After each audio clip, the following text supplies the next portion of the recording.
A novela está prestes a acabar. O zagueiro colombiano Carlos Cuesta deve chegar no dia de hoje, domingo, ao Rio de Janeiro para enfim fazer exames médicos e ser anunciado oficialmente pelo Vasco da Gama. E o Colo-Colo do Chile respondeu à proposta do Vasco da Gama pelo zagueiro uruguaio Alan Saldívia. O clube chileno recusou a proposta do Vasco pelo jogador.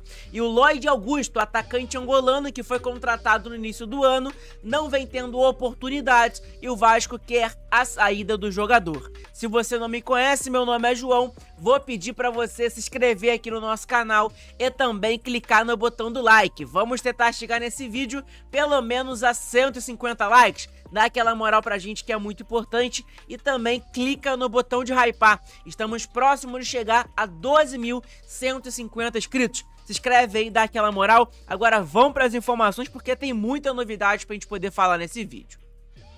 Vamos começar falando sobre o zagueiro uruguaio Alan Saldívia, que joga no Colo-Colo do Chile. O Vasco tinha interesse na contratação do jogador, fez até mesmo uma proposta, mas acabou que o Colo-Colo recusou a proposta do Vasco. Segundo informações do jornalista chileno, tá, que cobre o Colo-Colo, tá aqui, ó.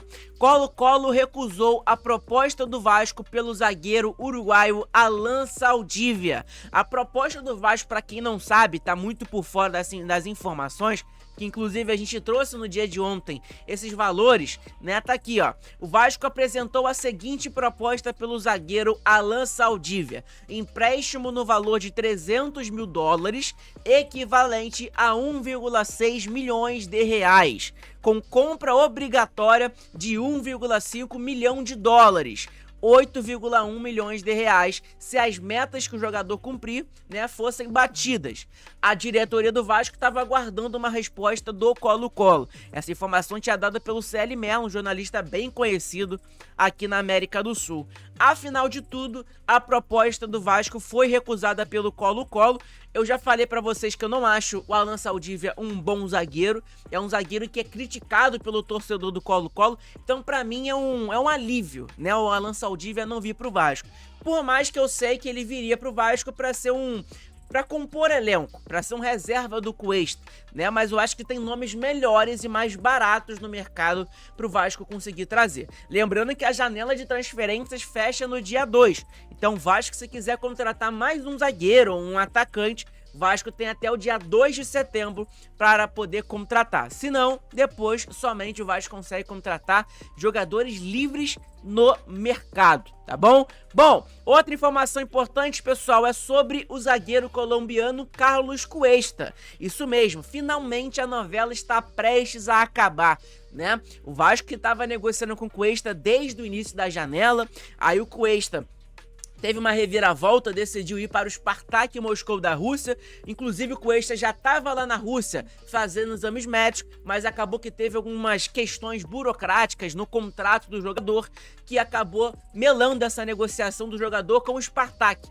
E acabou que agora o Cuesta se acertou com o Vasco da Gama e já embarcou ao Rio de Janeiro, ao Brasil, né? E deve chegar no dia de hoje, domingo, tá? Então, dependendo do horário, eu devo trazer uma live aqui pra vocês acompanhando a chegada do Cuesta. Mas é claro, né? Hoje tem jogo do Vasco, então não sei que horário que ele vai chegar, então vai ser bastante complicado a gente acompanhar. Mas enfim, não tem problema nenhum. Tá aqui, ó, informações do podcast Cruz Maltina e também do NT Vascaínos.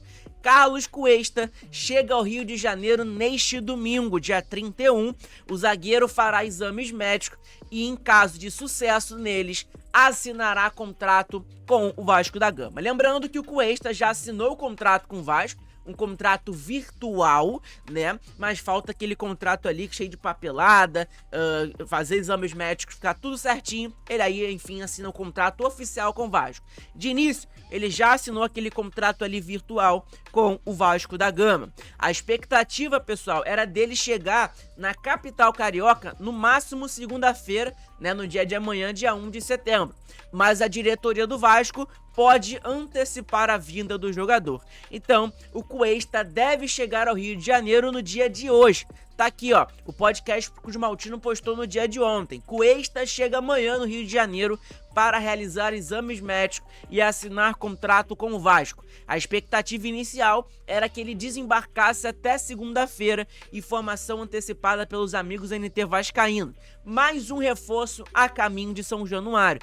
E esse reforço aqui é um excelente reforço, né? Sem dúvida nenhuma, é um excelente jogador, o Carlos Cuesta, um zagueiro para chegar no Vasco para ser titular ao lado do Robert Renan, que também foi contratado, né? Bom, uma outra informação importante para a gente poder falar, pessoal, é sobre o atacante, o artista, o Lloyd Augusto, né? Atacante angolano, que foi contratado no início do ano pelo diretor Marcelo Santana, junto com Pedrinho, Felipe, e um jogador que não deu certo. É um jogador que é bastante limitado e que hoje ele completa 5 jogos sem mesmo estar sendo relacionado para a partida.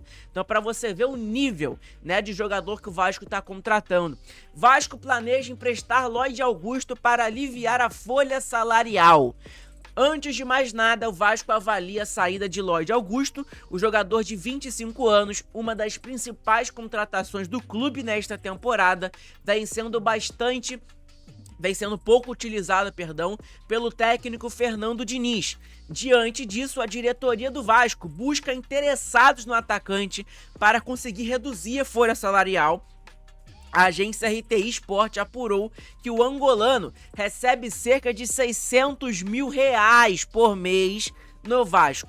O valor vem sendo considerado elevado, né, pelo diretor esportivo do Vasco, Admar Lopes, que busca reduzir os gastos após a chegada de reforços nessa janela de transferência. A gente sabe que a situação financeira do Vasco, ela deu uma melhorada por conta dessas vendas desses zagueiros, né, o João Vitor, o próprio Luiz Gustavo, Figueiredo e entre outros, dinheiro do Douglas Luiz, deu uma melhorada financeiramente, mas o Vasco ainda continua apertado, né, e o Vasco contratou alguns jogadores que recebem um salário alto, e aí com isso a folha salarial do Vasco acaba subindo. Para você diminuir essa folha, tem que mandar embora os jogadores que não servem. Lloyd, Garré, entre outros, Alex Teixeira e seja quem for, né? Então é importante. Então tá aqui, ó, Lloyd Augusto chegou com a expectativa de ser protagonista, porém não conseguiu se firmar como titular absoluto no time comandado pelo técnico Fernando Diniz. Com um rendimento abaixo do esperado, perdeu espaço no elenco e acabou sendo incluído na lista de jogadores negociáveis. Então o Vasco tem uma lista ali de jogadores que o Vasco quer negociar, como o Jean David, o Garré, o próprio Lloyd, estão nessa lista, né, para ser negociados pelo Vasco. A decisão nesse momento está mais ligada ao aspecto financeiro do que ao desempenho esportivo. Assim, a principal alternativa estudada é o empréstimo. O jogador atrai interesse de clubes da Bulgária, do Chipre, da Grécia, da Rússia e também da Ucrânia. E também tem de times da Turquia, tá? Que é de onde ele estava jogando, né? O Vasco trabalha com 2 cenários. Uma cessão integral, com outro clube assumindo a totalidade dos vencimentos, do salário, ou a divisão do salário. O Vasco paga 300, o clube paga 300 mil. Né? Em caso de acordo com interessados, a outra é considerada mais viável, dado o valor elevado do contrato. Então, para você ver, né, uma contratação feita pelo Marcelo Santana, que foi patética, né, que foi ridícula. Mais uma contratação, na verdade. A gente pode listar aqui o tanto de jogador que o Marcelo Santana contratou e não deu certo no Vasco, né? É inacreditável o nível de competência, né? A palavra eu acho que é essa, nível de competência, de incompetência, na verdade, do Marcelo Santana. Cara, é inacreditável de coração, né? É algo ali pra gente, sei lá, mano, abriu nossos olhos, né? Do diretor que a gente tinha aqui no Vasco da Gama, um péssimo diretor, inclusive, né? Que fez um péssimo trabalho e agora, de início, a gente tá vendo uma diferença de realmente ter um diretor que, cara, tá fazendo um bom trabalho do que um diretor que só fez bagunça no Vasco, como o Marcelo Santana, tá? Então, informação importante sobre essa situação. Uma outra informação que tem, pessoal, pra gente poder falar é sobre o quê? Sobre a arbitragem, né? O Vasco foi prejudicado no jogo contra o Botafogo no meio de semana pela Copa do Brasil e a CBF, ela emitiu uma nota, né? Ela emitiu uma nota falando sobre o pênalti. E, cara, é um absurdo, né? A CBF emitiu um parecer técnico sobre o lance do possível pênalti na partida entre Vasco e Botafogo pela Copa do Brasil, com uma análise do Comitê Consultivo de Especialistas Internacionais. Eles afirmam que a decisão da arbitragem e também do VAR na partida da quinta-feira, né, foi na quarta, né, contra o Botafogo, foi correta a não marcação da mão, né, do pênalti. Irmão, é inacreditável, né? E é por isso que o nosso futebol, ele nunca vai sair desse lugar, desse buraco que é, né? Tem clubes investindo milhões de reais em reforço, em contratações, mas aqui continua uma bagunça. Tem estádio que tem gramado horroroso, grama natural. Tem estádio que tem grama sintética, tem estádio que tem bom gramado natural. Situação de arbitragem, cara, prejudica toda hora, qualquer clube. O Vasco é sempre prejudicado. Então tá aí a nota oficial da CBF falando que não foi pênalti, que o Daronco acertou, né, na sua decisão. E ontem o Daronco apitou o jogo contra o São Paulo, né, São Paulo e Cruzeiro. Então pra você ver, esse é o nível da arbitragem brasileira. O cara prejudica o Vasco no meio de semana, mas no final de semana o cara tá lá apitando a partida contra o Cruzeiro e São Paulo, né? E eu vi muita gente reclamando do Daronco no dia de ontem também. Cara, essa é a arbitragem brasileira, por isso que nada muda, sempre continua a mesma coisa. Bom, pessoal, uma outra coisa pra gente poder falar, infelizmente, né, a nossa realidade hoje é essa zona de rebaixamento. E o Vasco voltou para o Z4, voltou para a zona perigosa, infelizmente. O Vasco, nesse momento, está na 17ª posição por conta de uma vitória no dia de ontem do Juventude fora de casa em cima do Ceará. Cara, inacreditável. Então, o jogo de hoje do Vasco é muito importante. O Vasco tem essa...